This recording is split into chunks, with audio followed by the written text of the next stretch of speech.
Thank you for your interest in learning more about Michigan's Model Auto No-Fault Insurance System. Our state's unique insurance system is the only one in the country to cover the cost of care, recovery, and rehabilitation needs of those seriously injured in auto accidents. The most dangerous activity of our daily lives involves riding in or driving a car. Just think about it. Sharing the road with other vehicles, drivers, traveling at high rates of speed. Often there's bad weather, in vehicles weighing thousands of pounds, made of metal. Accidents happen every day, to all kinds of people, including those we care about. Each year, thousands of people are injured, many severely, and nearly 800 die in auto accidents around Michigan. Auto accident injuries can be life-changing, debilitating, catastrophic injuries, often involving traumatic brain injuries, each requiring expensive medical treatments and rehabilitation. In Michigan, your no-fault insurance covers the cost of this care for as long as necessary, and for some injuries, this could be a lifetime. Under Michigan's auto law, you don't need to sue or exhaust your life savings or go bankrupt to pay for the costs resulting from an auto accident.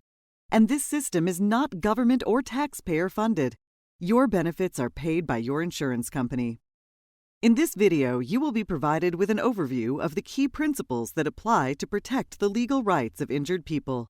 This video is not a substitute for legal advice from an attorney who practices extensively in the area of Michigan auto law.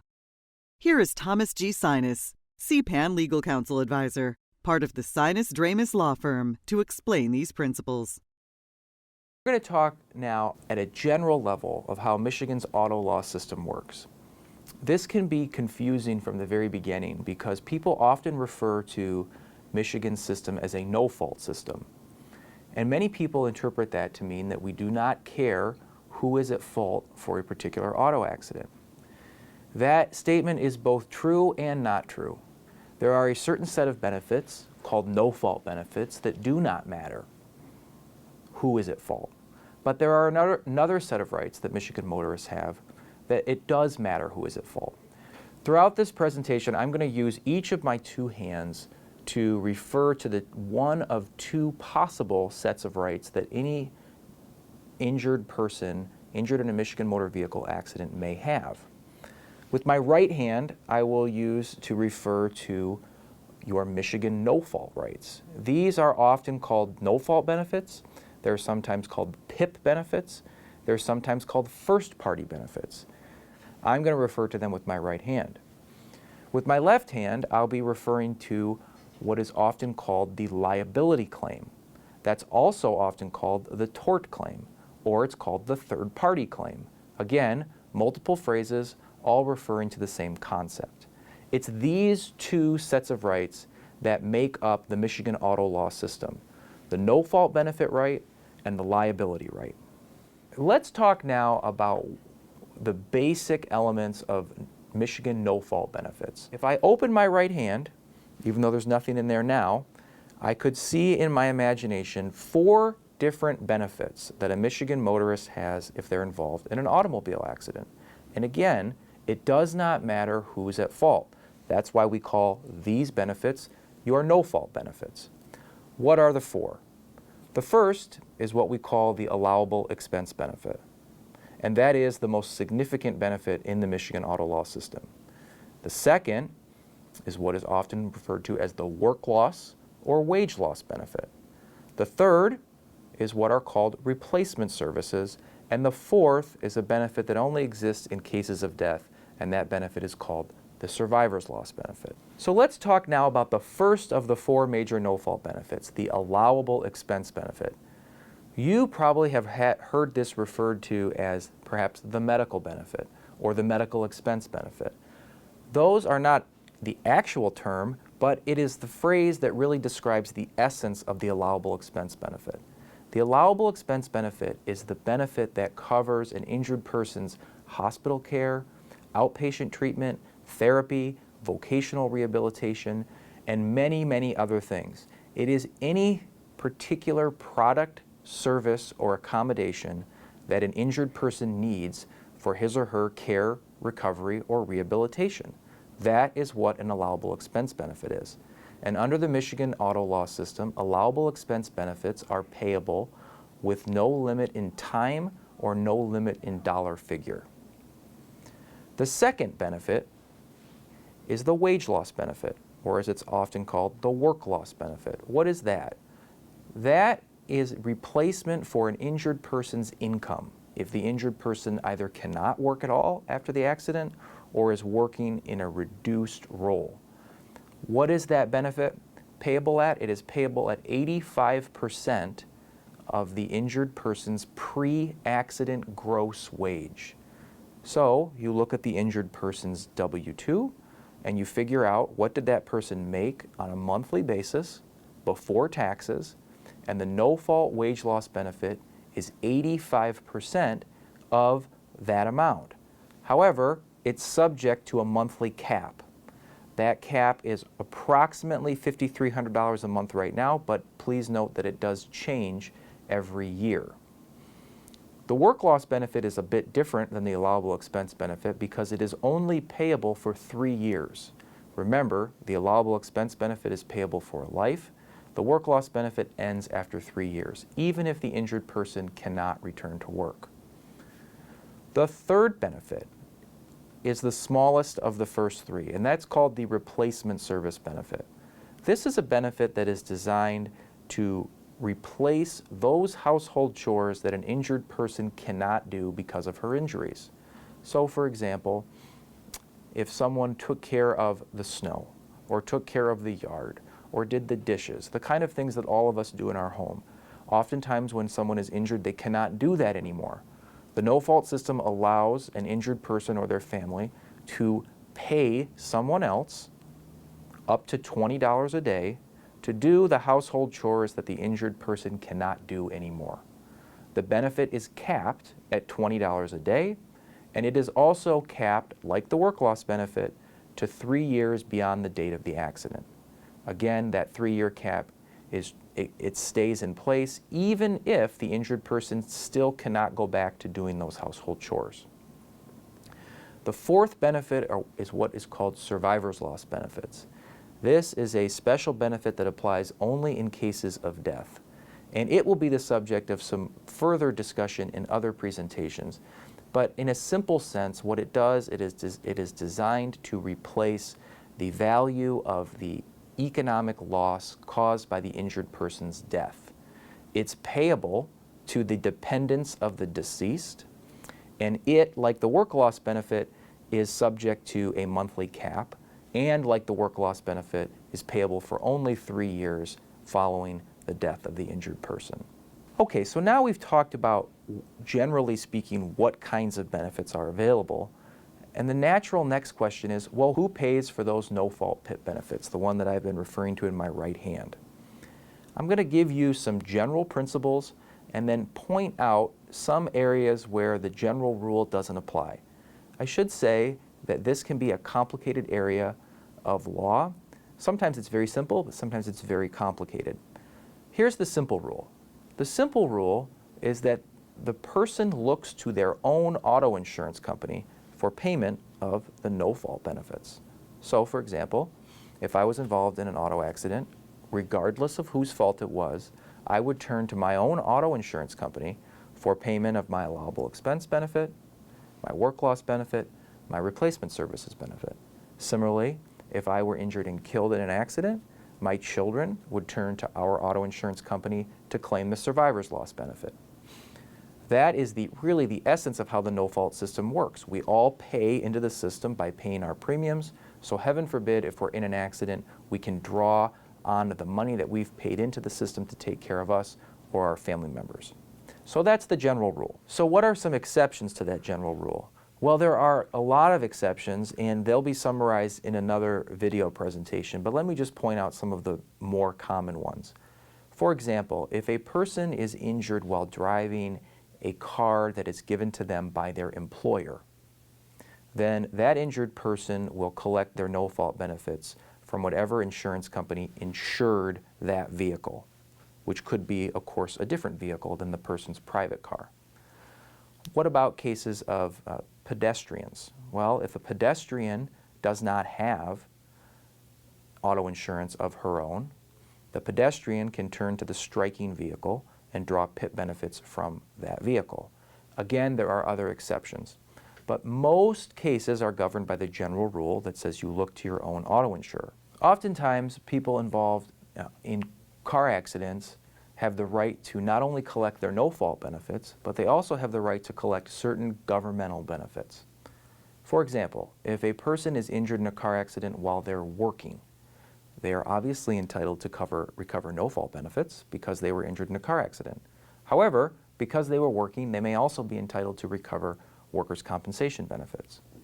Another example is Social Security disability benefits.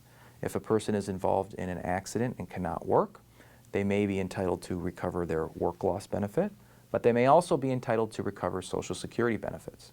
How does the no-fault insurance system interplay with those governmental benefits? Well, this is again another complicated area of the law, but the simple concept is this.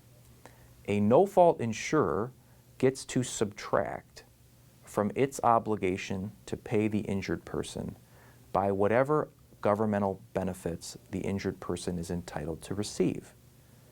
So, for example, if an injured person is hurt while at work and is entitled to workers' compensation benefits, the no-fault insurer does not have to pay those benefits that the workers' compensation carrier also pays. The same concept applies for Social Security disability benefits. While a no-fault insurer may have to pay work loss benefits, if the injured person is entitled to receive disability benefits, the no-fault insurer can subtract what it pays in the form of work loss by whatever the injured person is receiving from Social Security disability. There is one very important point with regard to governmental benefits, and that pertains to Medicare and Medicaid. The general rule is that neither Medicare nor Medicaid should ever pay any expense associated with an auto accident. So even though an injured person may be entitled to receive Medicare benefits because they are Medicare eligible, claims for medical bills to treat that person's auto accident related injuries should never be submitted to Medicare. They should always be submitted to the no-fault insurer.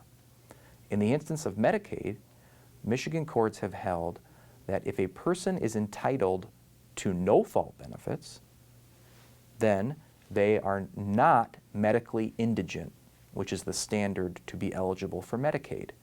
And if you are not medically indigent, then none of your bills should be submitted to Medicaid. They should be submitted to the no-fault insurer. One of the most frequent questions to come up in the context of the no-fault benefit claim is who pays the medical expenses first? That question deals with the issue that the law refers to as coordination. And this can be very confusing, particularly because of the names that are used to describe different kinds of policies. There are two basic kinds of policies that a Michigan citizen can buy for their auto insurance. The first is what's called a coordinated policy. The second is what is called an uncoordinated policy. As an aside, I recommend that everyone buy an uncoordinated policy. Even though it costs a little bit more money, it is worth the saving of hassle that can result from having to manage a coordinated policy claim. What's a coordinated policy? A coordinated policy is one that says if the injured person has health insurance, all of the injured person's medical expenses must first be submitted to the injured person's health insurance before no fault has the obligation to pay. So, if you, like many people in America, have health insurance and you buy a coordinated auto policy, as do most people, even though they don't really know, they end up purchasing it because it's cheaper. In that situation, your medical bills first must go to your health insurer, whether it's Blue Cross or United Healthcare, and only after those bills have either been denied or only paid partially can they be submitted to the no-fault insurer. One point to add with regard to coordinated policies is that, as you can imagine, the injured person is dealing with two insurance companies at the same time. They're dealing with their health insurance company and they're dealing with their auto insurance company. So a coordinated policy situation is very common, but it can also become very confusing and very cumbersome very quickly. What about uncoordinated coverage? Well, uncoordinated coverage simply just means that all of your no-fault benefits are the responsibility of your auto insurance company. and the claim does not involve your health insurer, or in the cases of work loss, does not involve your disability insurer through work. This is a much simpler claim to handle because you only have to deal with one insurance company, your auto insurance company. That's why I recommend that even though it costs a little bit more, it is worth saving yourself the hassle of having to deal with two insurance companies that can come when you purchase a coordinated policy. What about motorcyclists? Are motorcyclists in Michigan entitled to recover auto no-fault benefits? Well, the answer to that question depends on whether or not a motorcyclist is involved in an accident with a car. Because to be entitled to no-fault benefits, you have to be involved in a car accident, simply stated. Well, if a motorcyclist is involved in an accident with another motorcyclist, then there is no car involved. If there's no car involved, then there are no no-fault benefits. If, however, a motorcyclist is involved in an accident with a motor vehicle, then the motorcyclist is entitled to recover no-fault benefits. Then the question becomes, who does the motorcyclist recover his or her no-fault benefits from? And this is one of those cases that is always an exception to the rule. In cases of motorcyclists, the motorcyclist always draws his or her no-fault benefits from the auto insurer of the motor vehicle involved in the accident, even if the motorcyclist has auto no-fault insurance. So suppose I have a motorcycle and I have a car and I'm involved in an accident with another vehicle. Even though I have auto insurance, I will not be drawing my no-fault benefits from my own auto insurer. Instead, I will be drawing my no-fault benefits from the auto insurer of the motor vehicle that was involved in the accident between that car and my motorcycle. There are certain instances when someone involved in a car accident in the state of Michigan is disqualified from receiving no-fault benefits. When a person is disqualified can become very confusing very quickly. So if you're dealing with an issue of disqualification, it has to be looked at closely and it should probably be reviewed by an attorney. But there are some general rules that you can apply when trying to determine whether or not someone is disqualified from receiving no-fault benefits. The first, and perhaps the most common, is when a person involved in a car accident is the owner or registrant of the motor vehicle and did not insure that motor vehicle in accordance with Michigan law. So in Michigan, as you know, you are required to purchase no-fault insurance for your car. If you own that car and you don't insure the vehicle and you are then involved in an accident, you will be disqualified from no-fault benefits. There is a similar disqualification rule for motorcyclists. Motorcyclists are not required to carry auto no-fault because motorcycles are not automobiles. However, motorcyclists are required to carry a minimum amount of liability coverage.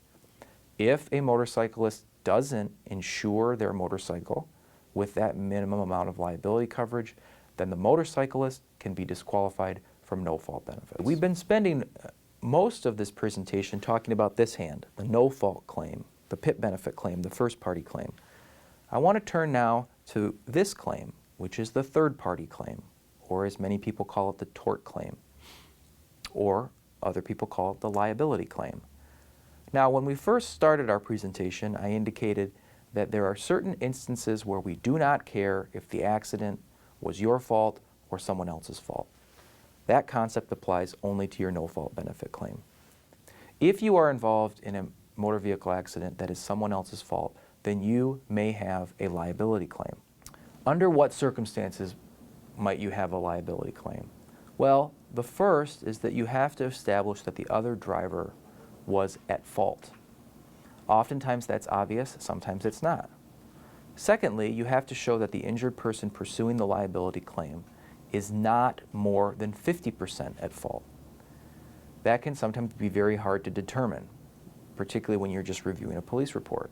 In the end of the day, if the case were to go to trial, it would be a jury who would decide, or in some limited circumstances, a judge who would decide whether the injured person was 50% at fault or more. If the injured person is 50% at fault or more, then the injured person cannot pursue a liability claim.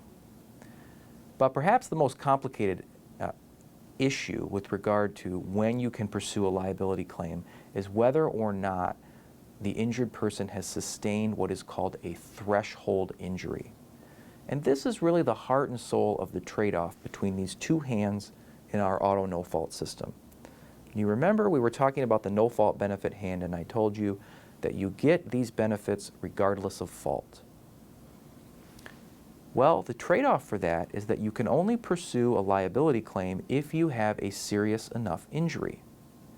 These are injuries that the law typically refers to as a threshold injury. Determining whether or not a person has a threshold injury is complicated and is constantly subject to change because the definition of a threshold injury is constantly being reinterpreted by Michigan courts. But there are three general areas of a threshold injury that you should be aware of. The first is death, and that, of course, is the easiest to determine. The second is permanent serious disfigurement. Those are typically cases that involve substantial scarring as a result of an auto accident. And the third is the most common, but is oftentimes the most complex, and that is showing that a person has a threshold injury by establishing they have a serious impairment of body function. What do you need to show serious impairment of body function? Well, there are lots and lots of cases written on this, but the statute tells us three things. Number one, you need an objectively manifested impairment. Number two, it is an impairment of an important body function. And number three, it is an impairment that affects the injured person's general ability to lead their normal life. Now, interpreting those three prongs further is the subject of another presentation, but suffice to say that all three prongs must be established to pursue a liability claim. What is one pursuing in a liability claim? You remember earlier in the presentation we talked about the no-fault claim. We talked about the four kinds of benefits that are involved in the no-fault claim. Well, what are the benefits that a person is pursuing in a liability claim? They are different than in the no-fault claim.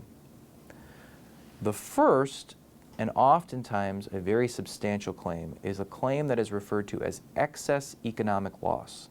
If you remember when we were talking about work loss benefits, I told you that an injured person involved in a car accident can claim up to 3 years of work loss benefits from their own insurance company. Well, what if that injured person cannot go back to work after 3 years? What if that person can never go back to work? Where does the injured person recover the rest of their lost wages? They recover it in the liability claim against the at-fault driver. And that is one of the most significant reasons why these claims have to be investigated, because they are oftentimes the only meaningful source of financial support that a severely injured person can receive beyond the 3 years of lost wages from their no-fault carrier. Another substantial component of the liability claim is a claim for non-economic damages. What does that mean, non-economic damages? Well, you have heard some of the words that the law uses to define non-economic damages. Words like pain, suffering, emotional distress, loss of enjoyment of life. They are phrases that, frankly, I think have been repeated too often, and we don't pause to think what they really mean. What they really mean are the fact that when an individual suffers a serious injury, that individual has a diminished quality of life. And it is the diminished quality of life that is the heart and soul of the claim for non-economic damages. And that, again, is only in the liability claim. Well, who pays the liability claim? We talked earlier about the no-fault claim and the general rule that you turn to your own auto insurer for your no-fault benefits.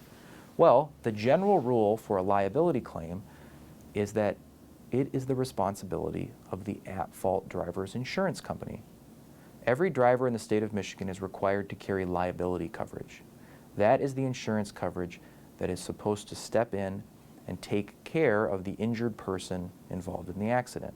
So again, the general rule in a liability claim, it is the responsibility of the insurance company of the other driver.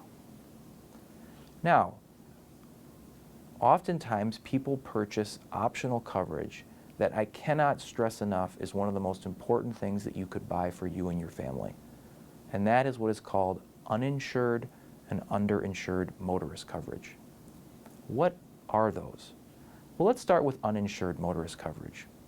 Suppose you're involved in a serious accident and it just so happens that the other driver did not have any liability insurance coverage. Where are you going to pursue your claims in your liability case? There's no insurance coverage at the other driver. Well, if you bought uninsured motorist coverage, that coverage stands in the place of the coverage that the at-fault driver should have had. That's uninsured motorist coverage. What is underinsured motorist coverage? Well, you might be surprised to hear that in the state of Michigan, it is legal to drive with a liability policy of only $20,000. What happens if you're involved in a serious accident and, heaven forbid, cannot work again? Again, to review, you're going to get your first 3 years of lost wages from your no-fault insurer. But what about the rest of your lost wages? Well, if you're involved in an accident with a driver who had a $20,000 liability policy, that driver is insured but does not have enough insurance to compensate you for your loss. If you bought underinsured motorist coverage, that underinsured motorist coverage stands in the place of the lack of coverage that the at-fault driver had.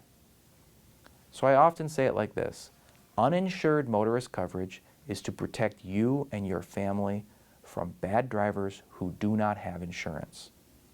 Underinsured motorist coverage is coverage to protect you and your family from bad drivers who have inadequate insurance. You can imagine that these coverages are not only important in a general sense, but you wouldn't be surprised to hear that unfortunately some of the worst drivers in our state either have no insurance or lousy insurance, which makes it all the more important that you have uninsured and underinsured motorist coverage. And it can be obtained very cheaply through your insurance company. We were talking earlier about the fact that you have to have a threshold injury to pursue a liability claim. One kind of threshold injury is death. In the instances of death, the family members of the deceased can pursue what is called a wrongful death claim. A wrongful death claim is a claim brought, generally speaking, by the family members who are claiming the loss of the relationship caused by the death of their loved one. Of course, there are lots of forms of loss that follow death. One form of loss, of course, is financial. What if, for example, a mother or father who also works outside the home is killed in a car accident? That death most certainly will result in financial losses to the family. Remember, the first 3 years of lost income will come from the family's auto insurer. But what after those 3 years? That comes in the liability claim, and it comes in the claim for wrongful death damages. Wrongful death damages also involve claims for non-economic loss, and these are essentially claims for the lost relationship that the surviving family members suffer as a result of losing their loved one in a car accident. You may have gathered that liability claims can be quite complex. It's often difficult to know at the very beginning whether or not an injured person has a liability claim. Therefore, I suggest that anyone involved in a car accident that is the fault, even in part, of someone else, consult with a professional to help determine whether or not there is a liability claim, and have that consultation early so you can take whatever steps you need to protect the evidence in the case or get the guidance necessary in order to understand the law. No-fault benefit claims, like every other claim in the law, are subject to what are called statutes of limitation. Statutes of limitations is just a fancy word for time limits. So let's talk about the time limits that apply to the no-fault benefit claims. I'm going to give you 2 rules that both involve 1 year. And these can be a little confusing because they're both referring to a 1-year period of time. The first 1-year period of time is what is called the 1-year notice rule. That means that if you are involved in an automobile accident, you have to provide written notice to your insurance company within 1 year of the accident. You need to tell your insurance company that you were involved in an accident, where the accident occurred, the time of the accident, and nature of injuries that you sustained. Usually that is done when a person is involved in a car accident, they contact their insurance company then sends them what is often called an application for benefits. But one way or another, the injured person must provide written notice to the appropriate insurance company within 1 year, and if they do not do that, the claim is forever barred. The other 1-year rule for no-fault benefit claims is what is called the 1-year back rule. This is a rolling 1-year statute of limitations that applies to all of the various benefits that the injured person might claim. And it goes like this. You have 1 year from the date a particular expense is incurred to file a lawsuit, or you lose the ability to claim reimbursement for that expense. Let's use an example. Suppose that somebody was injured in an auto accident 5 years ago, and within the first year they provided written notice. Okay, so they've satisfied the notice rule. But now it's 5 years later, and they're still receiving medical treatment for their injuries. If they go to the doctor today, they have become liable for that expense when they go to the doctor because they've undoubtedly signed some paperwork when they walked in. And that means that they have from 1 year from today to make sure that doctor's bill gets paid. If the injured person or the doctor does not make sure that the bill is paid within 1 year of the date of service, then the ability to claim reimbursement for that claim is forever barred. That is what's called the 1-year back rule, and it applies to every expense that the injured person incurs throughout their lifetime. What about the liability claim? What time limits apply to that claim? Well, you remember when it came to your no-fault benefits, there were those 2 important 1-year rules. On the liability claim, the general rule is that you have 3 years from the date of the accident to pursue a liability claim. There are certain exceptions, particularly in accidents involving children, but the general rule is 3 years. However, I do not recommend that you wait 3 years to consider pursuing that claim because, as we discussed earlier, there is often important evidence and information that needs to be considered before making the decision to file a lawsuit regarding a liability claim. I should end the presentation with a word of caution. You probably gathered, even from this short video, that claims for Michigan no-fault benefits and liability claims are pretty complicated. They're even more complicated because these claims are subject to court rulings that are changing all of the time. So if you have a no-fault benefit claim or a liability claim that you are considering pursuing, it's important that you consult with an attorney or another professional in the field who is up to date on both the statutes and the case law and who can give you good advice about how to pursue the claim and how to protect your rights. To obtain a copy of the Quick Guide to the Michigan Auto No-Fault Law, or for more information, contact CPAN, the Coalition Protecting Auto No-Fault, at protectnofault.org.